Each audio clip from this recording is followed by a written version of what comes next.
Seperti kita ketahui masyarakat PNJ sangat bergantung sama kita. Semua belanja di kita. Itu bisa yang masuk dari sebelah untuk kita belanja itu bisa sampai 2.000 orang. Jadi yang boleh datang itu orang Wutung dengan orang Skau. Jadi semuanya tidak boleh datang. Ini koordinasi antara dua negara. Dua negara ya? Jadi masyarakat lokal saja yang bisa berjualan di sini. Tapi sekarang berubah. Program MBG ini sangat membantu kita ya, apalagi di Papua di daerah pelosok perbatasan begini sangat membantu sekali. Anak-anak itu, apalagi kita nyampe di sekolah itu, kadang anak-anak berlari menyambut kita. Jadi mereka sangat antusias sekali kalau makanan sudah sampai di sekolah.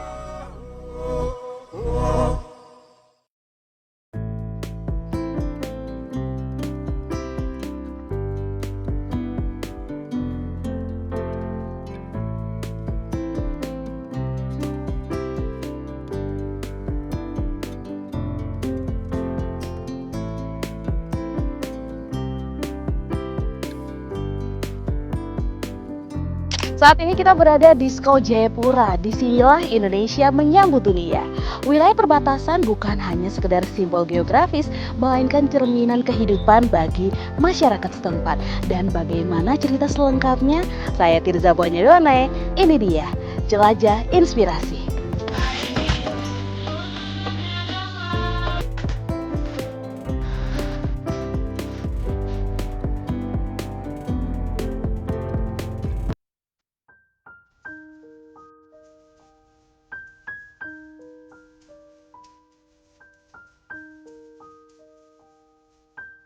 Perbatasan Indonesia dan Papua Nugini, Kampung Skau di distrik Muara Tami Jayapura bukan sekedar garis di peta. Di sini, batas negara dan batas budaya bertemu menciptakan kehidupan unik yang hanya bisa ditemukan di ujung timur Indonesia.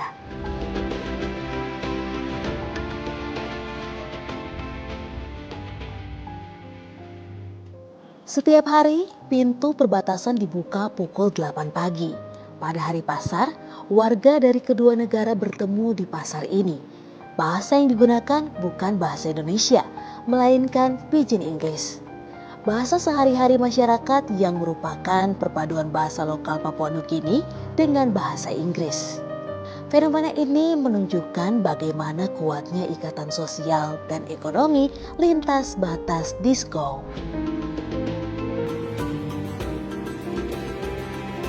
Baik Ibu, melihat perbatasan ini berkembang sangat jauh. Kalau saya waktu kecil-kecil kan lihatnya mungkin masih sangat gersang, masih sangat sederhana lah. Iya. Kira-kira perbedaan dari yang dulu sampai yang sekarang?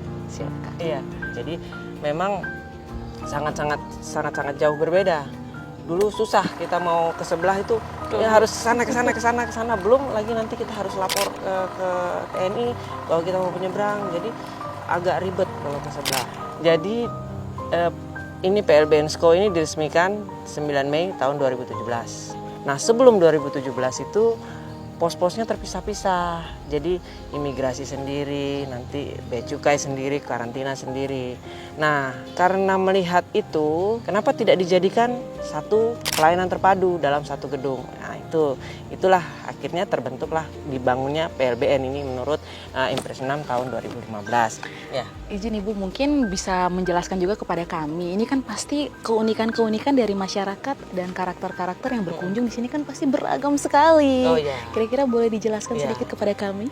Jadi awalnya kalau kita mau bilang masyarakatnya ya, sebenarnya masyarakat di sebelah dengan di sini masih ada saudara lah. Gitu. Jadi kita tidak mungkin memutuskan tali persaudaraan gitu. Kalau pas hari pasar itu hari Selasa. Hari Selasa Itu ya? bisa yang masuk dari sebelah untuk kita belanja itu bisa sampai 2.000 orang. Wow, banyak sekali ya. Bisa 2.000 orang itu. Kalau sehari-hari yang pelintas biasa paling 100, 200, 300 orang. Tapi kalau hari Selasa itu jam belum buka saja orang sudah antri. Oh, jadi ada pertukaran ekonomi di situ? Sangat. Jadi masyarakat seperti kita ketahui masyarakat PNJ sangat bergantung sama kita. Semua belanja di kita. Apalagi yang namanya Indomie, Supermie, mereka suka sekali suka ya. sekali gitu, olahan tepung Iya, itu betul. suka sekali. Wah, ini saya jadinya penasaran. Berarti dari sisi lain nasionalisme dan juga kita sebenarnya menyambut dengan baik ya Ibu? Oh sangat. Semua dinamika ini memperlihatkan bahwa Skau bukan hanya perbatasan geografis, melainkan ruang hidup yang memadukan kedaulatan, budaya, dan kemanusiaan. Saat ini kita sudah berada di monumen yang sangat luar biasa di mana pos pemeriksaan lintas batas Skauwutung. Ini merupakan monumen di mana kedua negara menyetujui adanya perbatasan PNG yang saat ini sudah kita nikmati. Monumen ini dibangun sebagai pengingat kepada kita semuanya agar tidak lupa akan sejarah.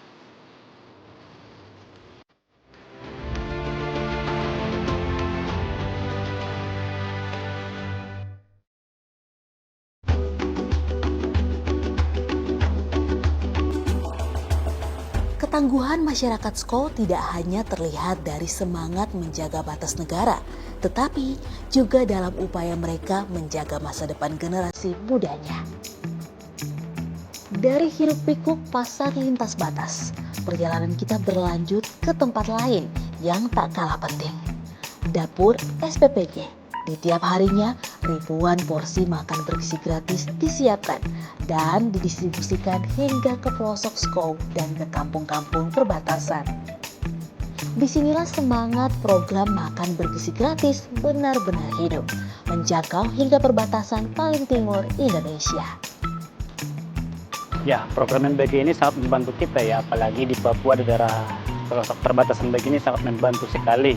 Anak-anak itu, apalagi kita nyampe di sekolah itu, kadang anak-anak berlari menyambut kita. Jadi mereka sangat antusias sekali kalau makanan sudah sampai di sekolah.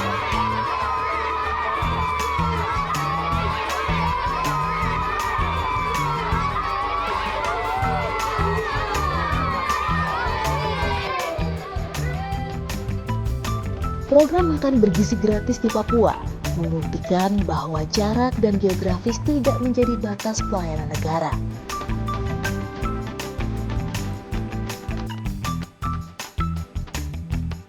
Adik-adik, hari ini menu MBG apa? Kentang, sayur, bakso, tahu, sama bumbu kacang. Dengan menu yang banyak seperti ini, kalian bikin semangat kalian tuh belajar atau tidak? Semangat. Semangat sekali ya, betul? Betul. Kalau tadi kita lihat cuplikan sedikit ya seputar dengan bagaimana mobil MBG ini datang dan mereka wow langsung teriaknya ramai sekali. Ini hampir setiap hari. Iya. Dan kalau misalnya mobil datang antar makanan gitu langsung masuk atau seperti apa? Ya, mobilnya kalau tiba sudah meja kami siapkan, jadi makanannya misalkan kadang anak-anak juga jemput dari pintu, lari ikut dari belakang, tapi kita takutnya nanti kalau mobilnya putar atau undur, itu yang biasa kita larang. Wow, ini antusiasnya luar biasa sekali ya Bapak ya. Terus terang saja karena kalau di sini tuh kebanyakan anak-anak penitipan dari kampung ke sini dan paginya itu tidak sarapan, tapi dengan adanya MBG mereka bisa dapat bantuan makan dan hari-hari belajarnya mereka aktif terus ke sekolah. Kalau pribadi dan sekolah kami berterima kasih kepada pemerintah atas bantuannya dengan adanya MBG.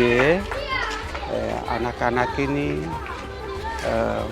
mereka rasa ada perhatian dari pemerintah untuk anak-anak. Semoga harapan kami jangan putus tapi ke depannya itu lebih ditingkatkan.